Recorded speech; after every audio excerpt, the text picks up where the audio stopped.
Dear all, are you familiar with the term negative capability?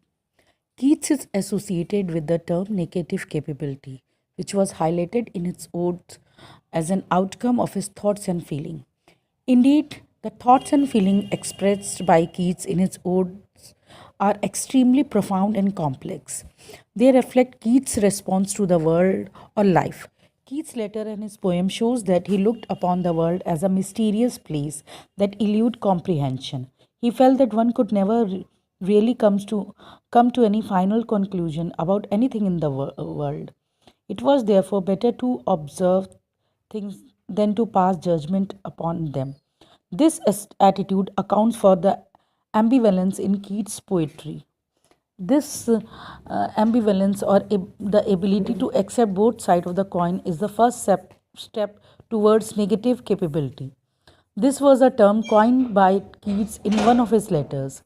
He defines negative capability as a state of mind in which one is capable of being in uncertainties, mysteries, doubt without any irritable reaching after facts and reason. Keats possessed negative capability in abundance. He could forget himself and become the object. He and attracted his attention, be it a grain of wheat, a sparrow, or a leaf stalk. In Ode to a Nightingale, negative capability is at work. Enraptured by the nightingale's song, the poet enters imaginatively into its experience. His self awareness fades away. He becomes the bird and shares its joy as it sings.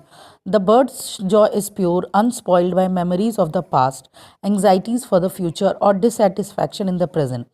The bird has no consciousness of self, therefore, it is free of the burden of sorrow that human beings are subject to. Human beings, because of their self awareness and their power of memory, can feel the joy of this kind. This joy is too pure for the poet to bear. His heart aches with excessive joy.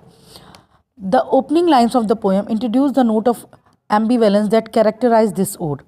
The poet describes his state of forgetfulness and self oblivion through a number of images like drowsy numbness, dull opaque hemlock lethe.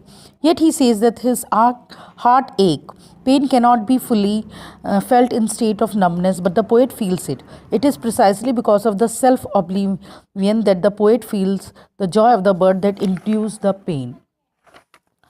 Stanza 1 is full of contradiction. The heavy drug movement of the first full line changes in line 5, 6 with the repetition of word happy. Thank